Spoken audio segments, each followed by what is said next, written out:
odayaashii iyo oqaashii waxgaradka ka soo jeeda deegaanka qabri gorod ee ka tirsan gobolka Togdheer oo maanta shir jaraa'id ku qabtay magaalada Burco ayaa waxa ay sheegeen inay ku faraxsan yihiin isla markaasna soo dhaweynayaan deegaanka qabri gorod oo dhawaan madaxweynaha Jamhuuriyadda Soomaaliland Axmed Maxamed Maxamuud Silaayo uu magacaabay inay noqoto degmo ka mid ah degmooyinka gobolka Togdheer. odayaashii iyo oqaashii waxgaradka ayaa sidoo kale sheegay inayna jirin cid ka soo jeeda deegaanka qabri gorod oo diidan magacaabista degmadani, isla markaasna ay sheegeen in dadka deegaankaasi ay yihiin dad walaalo oo ku faraxsan la soo dhaweynaya wax kasta oo horumar u ah deegaankaasi. odayaashan ayaa sidoo kale dhaliilayo eedeymo u soo jeediyay xisbiga maxaafadka ee talada dalka haya ee Kulmiye oo ay ku tilmaameen inuu gacanta kula jiro sidii uu kala dili lahaa dadka wada degan deegaanka qabri gorod. waxaana hadaladoodii ka mid ahaa: marka koobaad degmada la magacaabay ee maxaan dhahaayay qabri gorod ama masallaha gorod qof walba nooc doono magaca ha u dhigo in aanu la magacaabay ee madaxweynaha Jamhuuriyadda Soomaaliland uu magacaabay waa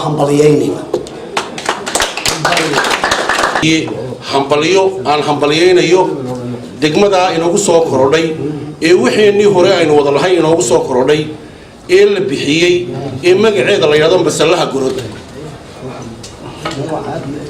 masallaha gorod ayaan anagu u bixinay, laakiin dadku qabri gorod ba u yaqaanin.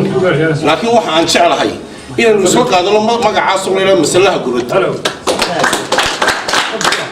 aad iyo aad baan u hambalyeynaa, ilaahayna waxaynu weydiisanaynaa inay noqoto tii lagu baraaro ee aynu ku barwaaqaysano ee lagu walaaloobo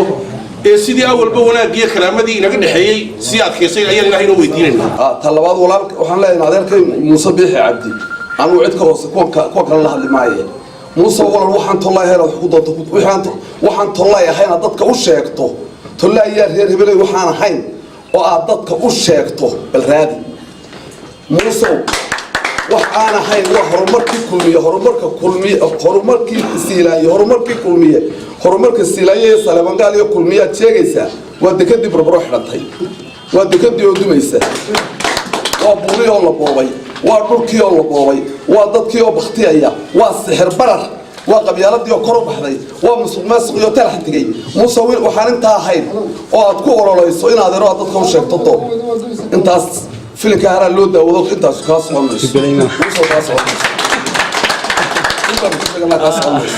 waxaan ahayn musaw xarig iyo dil iyo qabo iyo dhaawac iyo askara dadka ku caburiso iyo calamo meel laga furfuro iyo barnaamij laga taago waxaan inta ahayn musaw dadka u sheegto gudoomiyaha gobolka oo dadkii aragtidooda iyo rabitaankooda iyo fikirkooda u soo baxay wadan iyo gudoomiyihiisa diiwaangelinta markii gobolka ka socotay oo gudoomiyuhu leeyahay dad kale weeyaan ma dadkii deegaanka oo nasiibtaro codkooda iyo masiirkooda iyo rabitaankooda dadka kursi qof uu ilaashanayo iyo talaayo laguma celin karo gudoomiye dadka masiirkooda ha ku ciyaarin dadka yimina meel kaga dhicinaadeen dad baa yimi wali media kala hadlo gobolka ma arag reer burcaynu wada joogni waxay kaaga xishoonayeen wad garanaysaa ma hayna khalad ka fahanto gobolka aad u dhalatay dadka wad kala garanaysaa ليه هذه الأشياء الدولار كهلا وحنقول له هسكتي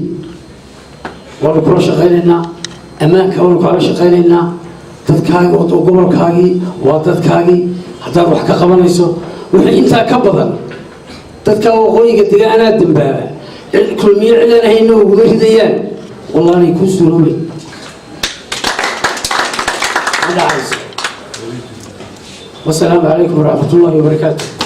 وأيلا حسن سليمان أيلا بيم تلفزيون عالمي Somali News برا.